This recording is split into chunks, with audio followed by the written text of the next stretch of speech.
Absolutely. Yeah, now it's live. I think it's live now. Yes, hello everyone. I hope that many people are coming very soon. Hi everyone. Thank you very much for joining us today. How many people are here? Great. So please give us a hi or hello in the chat box and let us know where you're joining us from today. Maybe from Tokyo, maybe from other countries in Asia, outside of Japan. Hi everyone. Yeah, people are coming. People are joining us now. Great. Oh, good. Good morning. Hello. Good, good. Yeah, I can see some people. Oh, hi, Booty. Oh, your friend, Barbara? Hi, Yeah, Booty. from Indonesia. Hi. And Karen knows him too. Yeah. Good, good. Great. Hi, everyone. Thank you very much for coming. Thank you very much for joining us today. Please say hi or hello in the chat box. Good. I can see some comments here. Great. Hello, teachers. Okay, let's start. Welcome to our Facebook Live session today. My name is Naoko Ashikawa from Oxford University Press, Japan, and I'm joining from Tokyo today. And we have some special guests here. So please say hi. Okay, so I'm Barbara Hoskins Sakamoto. I'm one of the co-authors of Let's Go, and I am in Yokohama, Japan. Yay. And hi, I'm Karen Frazier-Sy, one of the co-authors of Let's Go, and I'm in Los Angeles, California. Great. Thank you very much. I'm so excited to have many teachers from different parts in Asia with us today. So during the session, please feel free to share your experiences or your comments or questions in the chat box. We'll try to pick them as many as possible. However, there may be a lot of questions or comments. So we apologize in advance if we are not able to get all of them. So today's topic of this session is about finding a balance.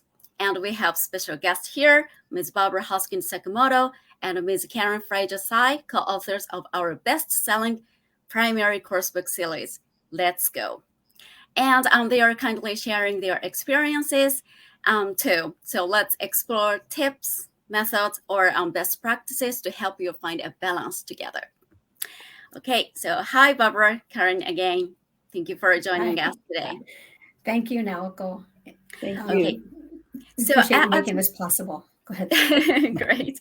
Thank you. So as we head into a third year of the pandemic, we have been having so many different problems and issues around us. And many teachers are still struggling to balance all the needs of family and classes or their family's classes too. So firstly, I'd like to ask you this question. How did you attempt to balance the demands of your teaching or household during the pandemic over the past 2 years? Do you want to go first, Karen? Sure, I'll be happy to. In my situation, I was not actually teaching, but I was the support network for my family. I have a son-in-law who's an assistant professor and is teaching English and training teachers at a university in the Los Angeles area. And my daughter is working with her company from California, but her company is in New York City. She's in California. So she had to be up and online and on the computer at 5 a.m. And they have a little one who is 2.5 years old, who needed childcare and needed all the things that little ones need while mom and dad are working. And so I was part of the support team that helped take care of her to make sure that my son-in-law had time to plan his lessons, to grade his papers, to meet with his students on the computer in one room of the house while my daughter was in another room of the house talking to her colleagues in New York City. And it was a balancing act. We really had to set up a schedule and try to stick as closely to that schedule as we possibly could. Having a 2.5-year-old in the house meant that she would interrupt the schedule. But overall, we planned very carefully to allow for each person to have the time they needed to prepare for whatever job, whatever meeting they had to do, whatever materials they had to complete, and lesson planning and teaching. And it was a balancing act. And what we had to realize was we had to be patient, we had to be understanding, and we had to be very flexible, because at a moment's notice, things could change. And I helped fill in the gaps so that my son-in-law and daughter could work. Barbara? They're so lucky to have you. I remember having talking to Karen when she was in the car driving between houses and trying to make sure everybody was protected, before vaccines, even, because it was a big concern. And now even I know that your granddaughter still can't be vaccinated. So exactly, and you still continue being careful. Right. And we rode the surges like everybody everywhere, trying to be as careful as we could and allowing people to do the work that they had to do on the computer at the same time. My case is a little different. I wish I had a Karen in my house. But unfortunately, I was in the role that I think a lot of other teachers were in, where I was providing support for my husband teaching online with his university and my niece studying online with her school. So one is in the living room, one is in the tatami room, the straw mat floor room, and trying to take care of the dog and the food and my own classes, right? And just felt like I was juggling a lot of balls all the time. And if I slowed down, I was really worried about what I was going to drop. So I think I would love to hear from the teachers who are here in the chat too. I know that some of my students were very concerned, the parents of my students, because some had lost their income. Some were worried about if they were going to be able to afford the courses that they had already signed up for. And so, there was a concern about like my income because of their income. And I think I really would love to hear what some of the other teachers had gone through, because I know we all felt like it was an emergency situation at first, right? So it was going to be a temporary thing that we had to deal with, for a few months, maybe. I remember when the first OUP Oxford Teacher Workshop Series was canceled in 2020, we thought, we'll be back next year. And now, we're going into the third year of this, and it's no longer emergency. It's become something that we've had to sort of find a balance to make it work long term.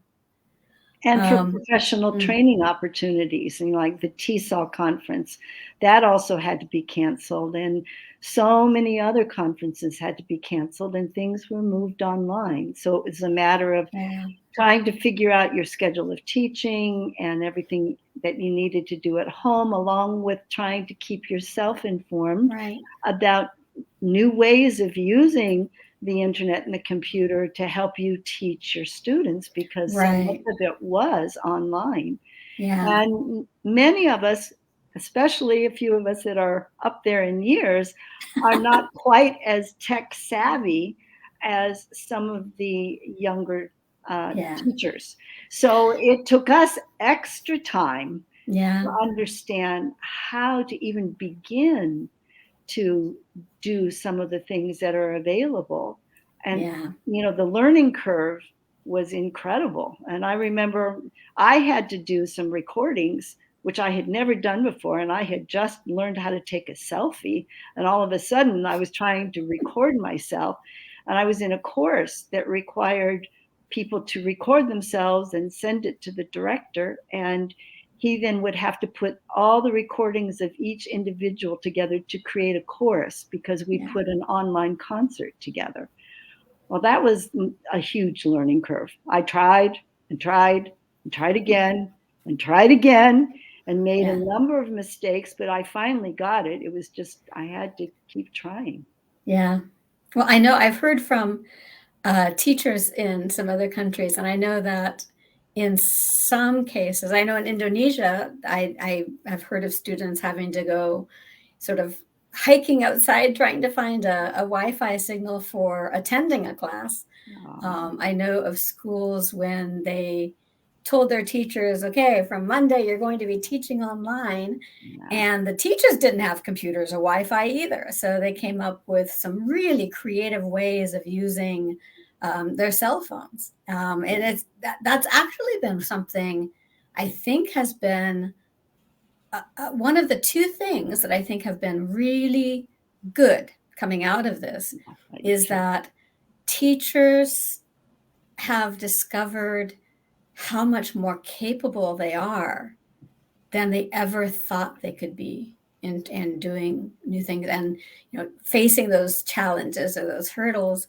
And one really big plus from my perspective is that a lot of the teachers that I see in chat here are able to attend professional development events because they're online. Right. And so I think that while we all miss being face-to-face and we all miss the fun of being in a workshop and dancing and singing and playing games, on the other hand, it's opened up access for teachers who wouldn't normally have a chance to attend those live workshops, and I think those are really great. I don't know. Is there anything in chat that we're not seeing yet? Where if you found a way of or if you've had some challenges, we'd really love to hear your stories too. So please do feel like you can write them in chat. Do we have anybody who is having to teach using cell phones, for example, their smartphones? Or were you dealing without Wi-Fi, or were you the support person in your family? Did you lose income because students had families who lost income? I think our stories are all really different, but they're all shared challenges too.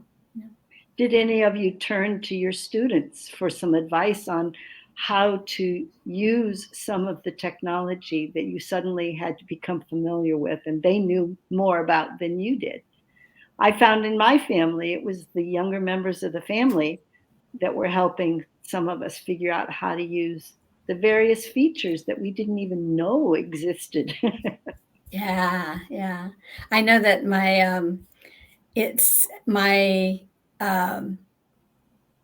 I discovered just how involved some of my parents are. I think one of the things that practices that I came out of this is that my connection with parents is a lot better than it was before, to the point where, sometimes during our classes, I'll say, really good answer, Mrs. Kawano. So maybe Harina can have a turn now. I think the one thing that was really important in many households was trying to set up a schedule that you could stick to as much as possible to allow for the planning time for teachers that need to do lesson plans and get ready for a class. You need some quiet space and quiet time to focus and get that done. And I think scheduling your time really was very important and continues to be very important, so that you have a specific time that you are doing the work you need to do to be prepared for your classes. And then you also have time where you need to work with your kids on their lessons, and they need you. And so you have to give them that focus at that time. I think, time. Scheduling is really, really important. And you need me time. You need time just to take a breath and gather your thoughts and about everything and just sort of sit and unwind. And that's, I think, really been important as well. I think it's been lacking a lot. I mean, as soon as we have 27-hour days, that will all be possible. Yeah. But I know now, I mean, the reason I felt like I was juggling all those balls was there just wasn't time. Right. So, there wasn't enough time for planning my lessons and getting dinner ready and making sure that there was a quiet place for my niece to study, and that, I wasn't walking behind my husband when he was teaching. So I think that the other thing we started learning out of it was planning smarter. I mean, I know at first, when we first had to move online, everything took a lot of time to take what we were doing in the classroom and turning around to do it in a totally different environment. And at first we tried to make the activities kind of the same, but online, and then realized that didn't really work. Having a Zoom room full of children singing at different bandwidths, just the lesson that your interactivity is only as good as your weakest internet connection in your class, or the device. So I also think if you found certain things that worked for you, rather than to try too many new different things, stick with what you know works, and certain activities that have worked with your students, they're comfortable with, and use those as much as possible, rather than trying to bring in too many new things at once. Yeah, I think we really started looking for and finding shortcuts. Or I know teachers have been great about sharing activities that work in online classes and sharing resources to use in online classes. I know I really have appreciated them, and I've done my best to share as well. But definitely, I know now I keep a lot more of my material online.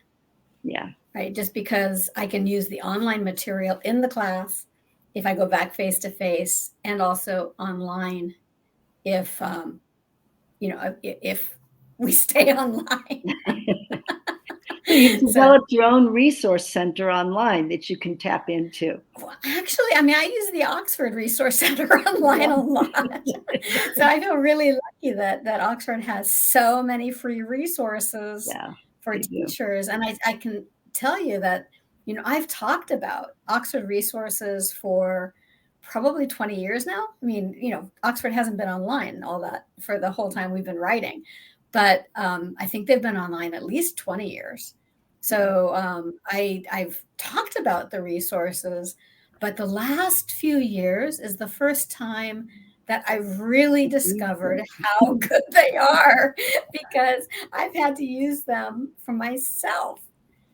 Speaking of resources that I've just recently discovered, within our materials, we actually have a way to message online through Oxford, which totally means it's safe and secure, so you can regularly communicate with your students in a safe manner using a message system that they've got in our online materials. I did not know that. Yeah, I didn't either. I mean, I just learned that recently from you, and I think that really shows that. I mean, I have my students using the online practice, but I've been communicating with them using Line. Yeah. Right. Yeah. And so, I didn't. Something. Right. So I didn't know that I could send them messages through the online practice. And that is awesome. I love being able to open up, using the classroom presentation tool, the digital book, and having the assessment and the videos and the songs all right there, right? And we've had a lot of fun with the teachers' cards too from the Teachers Resource Center. Yeah. Yeah. Because, having it all digital means that it's so easy to play games with, we take the teachers' cards and like put a box over them in a PowerPoint, right? And then guess what's behind the box. And, it saves me so much time. The other thing is the Post-its that you can use to make notes to yourself that you can actually put on the presentation tool. And so you can, if you have an idea of an activity you want to use and you don't want to forget about it, you don't have to have an extra note somewhere. You can actually put it on the presentation tool. And then when you open it up, you see it right away and it reminds you of what you had planned to do. Right. The other thing that I recently really came to appreciate was that if I know that the Teachers Club is a great free resource. I mean, I've been bragging about it for years too, because teachers can download, sample pages from the books and the audio, and then there's all kinds of activities and links to different resources. But did you know Oxford has these like focus papers? I mean, in a world where teacher resource books are like $100 or more, so the information you need is in a book that you can't possibly afford. Oxford has these papers, and they're, written by the same people who write those really expensive books, with a lot of the same information for like teaching online or using digital tools or global skills, or and one of the ones I recently used was like digital or like assessment. It's a great focus paper, and they're free. On Oxford Teachers Club and Online Practice both has some. Yeah. So that was a really great one. Have you spent much time using like the videos that they've got in I think most of them are in the Teachers Club also. But the ones for the teachers to see how to teach, yes, they're great. They're great. Yeah, so I find myself going to sort of check, reminding myself how to do things. Yeah. But I think we're also on their YouTube channel. Yeah. A lot of them. Yes. So, but it's been a tremendous amount of resource material available online. Yeah, I really and to parents too, and to the students through online play. Yeah. Oh my goodness. Yeah. And lots of things that are fun, but also a dictionary that they can look up words, and the picture dictionary where they hear the words, and parents' guides to can-do statements. I mean, it's just amazing what's available.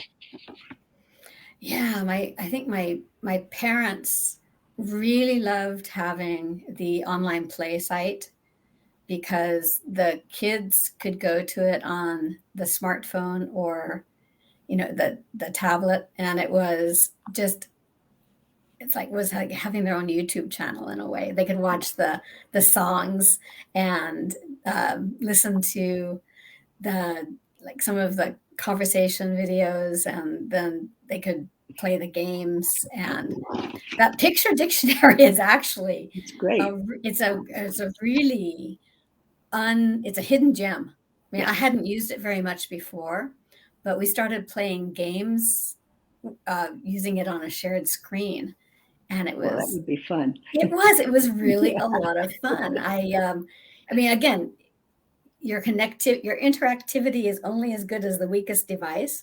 So I was the one pushing the buttons, but that meant my students had to tell me which button to push.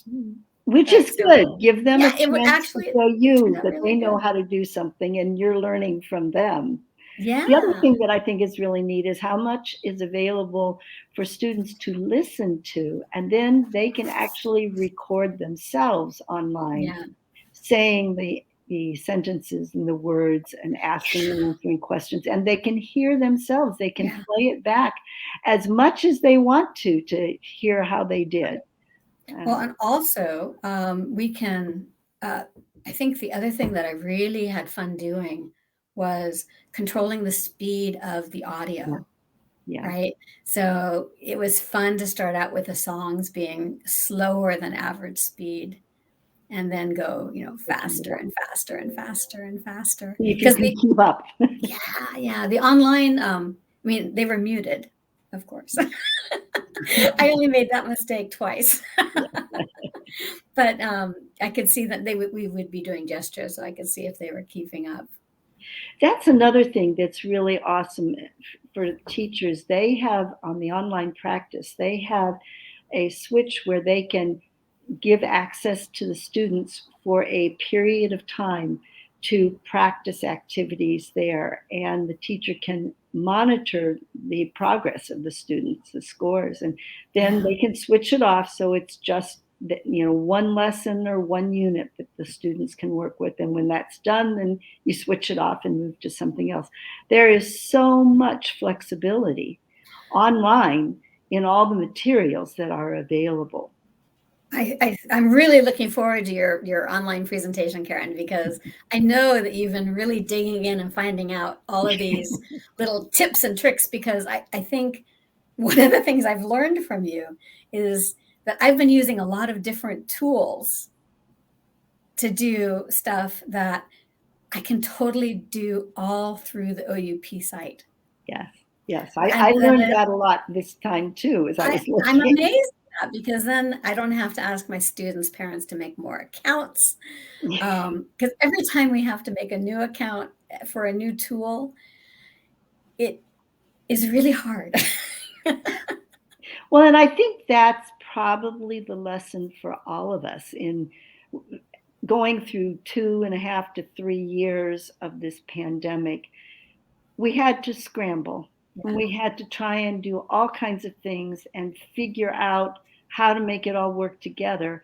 But if you have access to a series like Let's Go that has all of these support items online, supplementary materials, and the online tools and the messaging, stick with what is built into a program that you already know well, no matter what it is. Let's Go or anything else.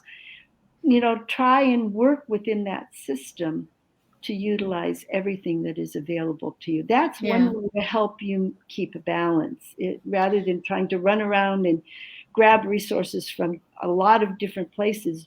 Utilize what is available to you right there within the series that you are teaching from. And I think that you hit on a really good point there too, Karen, because I know that when we were all scrambling to find ways of doing things online, we looked at a lot of free tools, because that's the thing that teachers shared online with each other. But when you're teaching children, security is a really big issue. And I know a lot of my parents didn't feel comfortable creating accounts for their kids on some of those free tools or just free sites. And I don't blame them. No, I don't either. And so I really love the idea that I can get my students signed into like the online play, and not online play, the online practice. Yeah. And so there's one account and it's secure, it's safe for them, and it's a closed loop. And I can communicate with them and they can, go ahead. I'm sorry. You can actually share materials. You can send an attachment. You can send a worksheet. You could send a handout that you created. And I believe you can attach recordings to it. So if you've recorded your teaching, then you want the kids to have access to that. If they have questions, you can send it to them in an email, so that, or in the Let's Go messaging, so that they could watch it again. Oh, that's awesome. I'm really looking forward to trying that, since, I know that the parents will be really happy to cut back on the number of things that they have, number of places that their kids are online. Right. So but I had no idea it was, I should know, right? It's for my book, but I had no idea just how robust online practice was, because it's bundled into every workbook, right? So the kids already have access to it. Well, and that's the thing that's really great about the Oxford website and the Teachers Club in general, is all of the built-in materials, and whether it's Let's Go or some of the other books that are available through Oxford, they have a complete online practice system set up for almost every course book. So it's really impressive, actually. I mean, the last couple of years is probably the first time I've really dug in. Yeah. As a teacher. You had to. Because I had to, right? And it's worth it. Gosh, it's totally worth it. You know, I'm so thrilled to have. I mean, the online play was great even before we had a pandemic. Right. To have all the free audio and free video downloads and everything for the parents they could put on their phones, but or teachers. But yeah, the rest of it to be bundled into, and I know that like the Teachers Resource Center and the classroom presentation tool for the teachers are all bundled into the teachers pack, right? So when for the, with having digital access, it's a little different than it used to be, but I know that, used to just buy the teacher's book, and now the teacher's book comes with the digital version of the book with everything embedded, and also the digital version of the workbook with everything you can do and erase and redo. And also the digital version, of all the resources, digital access to all the teachers' cards and the video and the audio and the teachers, the online practice, and the admin side of it for the teachers.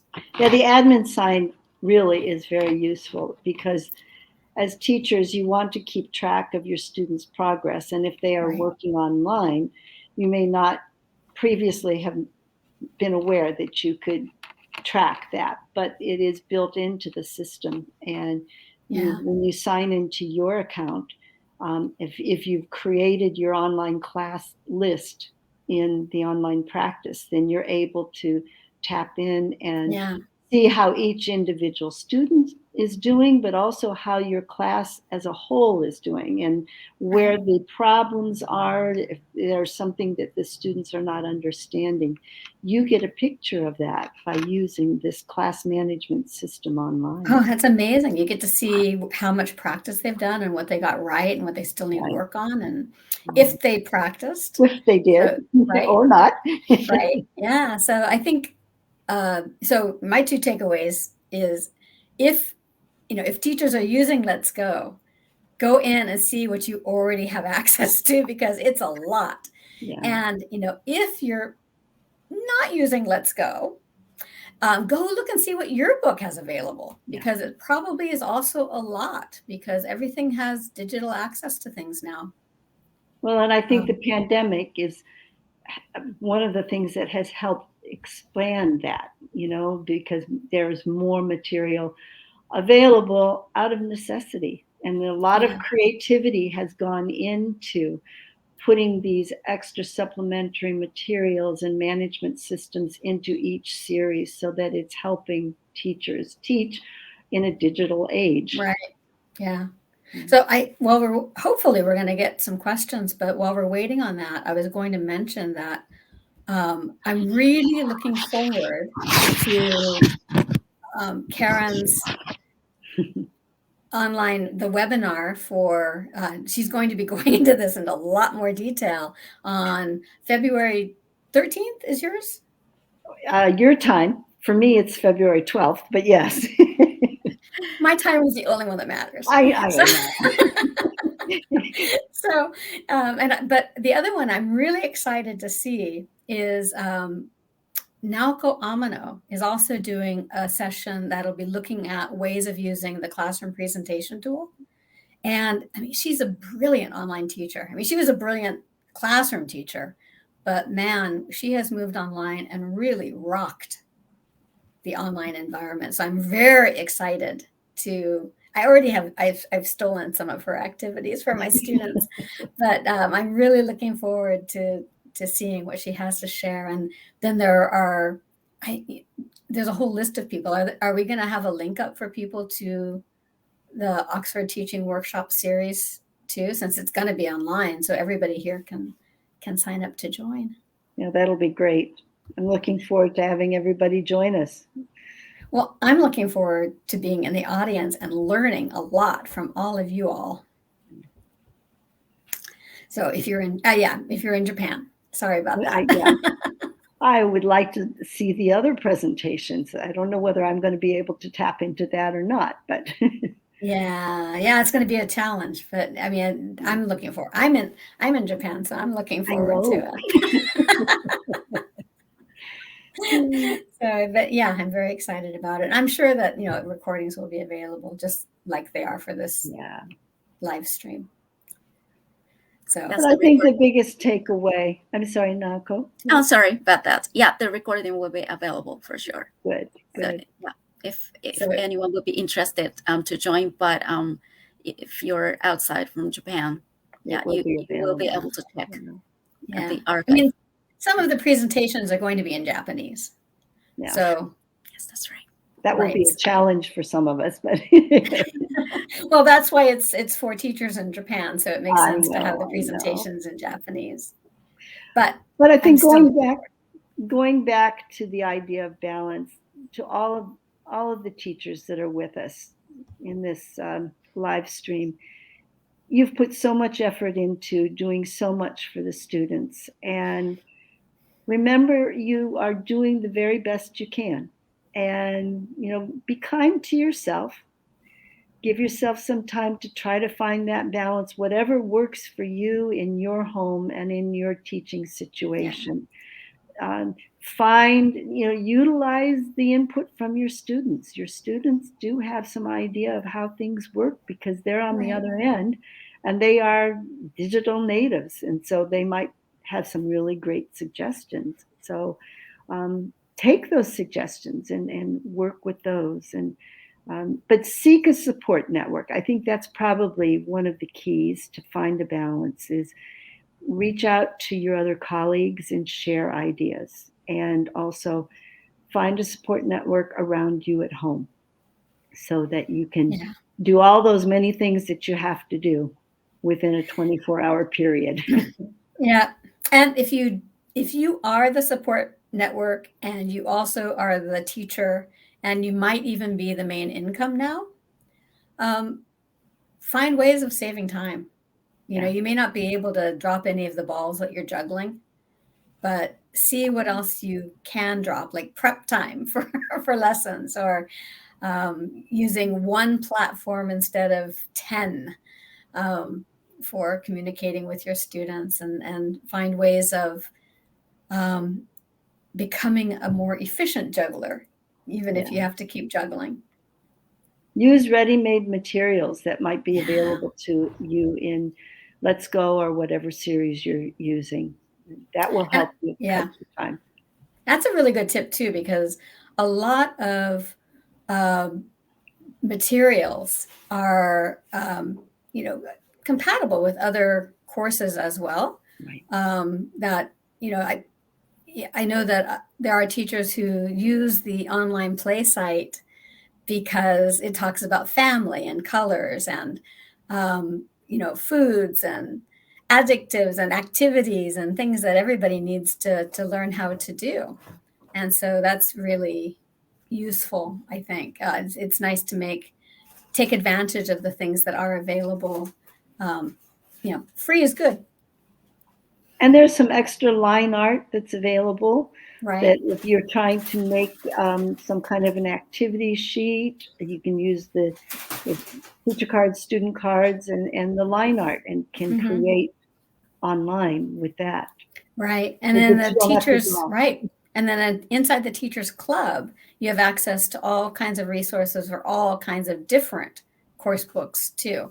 Right. And so I'm sure you'll find things that will be useful for you. Plus, education from experts and things like that. Yeah. That's right. And you also can find some very general topics like free lesson plans or activities with general topics like Christmas or Valentine's Day or something like that. So if you're not OUP material users, yeah, all of the resources are still available and very useful for you. And signing up is free. Yes.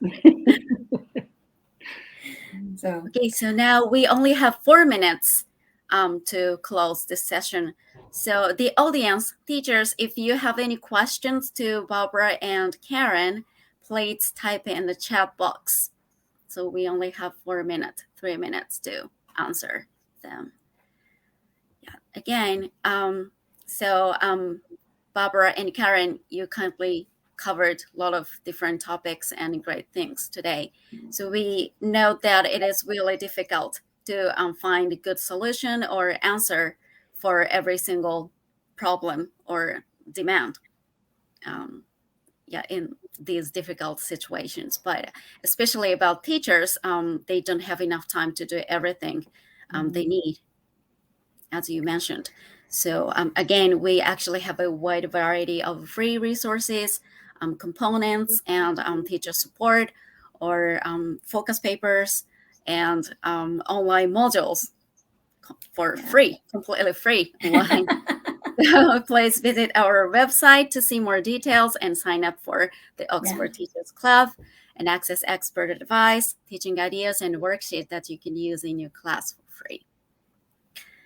Okay, and as Barbara kindly mentioned, Karen will be presenting for us at Oxford Teaching Workshop Series on 13th Sunday in Japan. It's online, and it's mainly for Japanese primary teachers, but it's still widely open to everyone outside from Japan. So some presentation will be delivered in Japanese, in our local language, but others are in English too.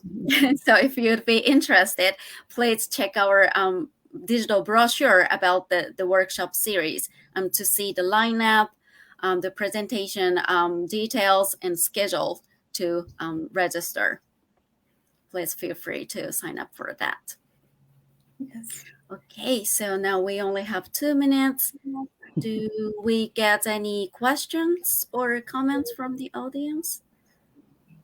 Not at the moment. Earlier, I see that one person asked, what are your tips for those who are experiencing writer's block? Which doesn't seem related to teaching online. So. That's right. But I'm sure that there are lots of online groups that would have great answers for that. I think so too. Yeah. So we never really had an option for writer's block because we just wrote. So. Yeah. I think our solution for writer's block is deadlines. Deadlines and teamwork, and yes, brainstorming at all kinds of crazy times. Yeah. Being good at that multitasking. Again, juggling lots of balls. Yeah, we did. Yeah, that's right. Thank you, Naoko, for hosting us. And thank you for joining us today. I'm really honored to have a conversation with you too. So it's been our pleasure. It's really been a lot of fun. Yeah, ask us back again. We had fun. Yes, let's do it another. We have no problem talking for a long time. Sure. And thank you also again, Naoko, for everything that you've done. Yes, thank you very much. Thank you for your time. Josh and Kayoko in the background for taking care of the chat and making sure everything works smoothly. So we really appreciate your support. All of the teachers that have joined us today, thank you for being with us. Yeah, for making time in your day to come join us online. It's always appreciated. Yes. So now we only have maybe 40 seconds to close this session. So again, thank you very much again for joining today, everyone. We look forward to seeing everyone who's joined this session today, and hope to see you again soon online or face to face. Someday. Very soon. Thank you very much. Bye, everybody. Thank you, everyone. Thank you. Bye. Bye.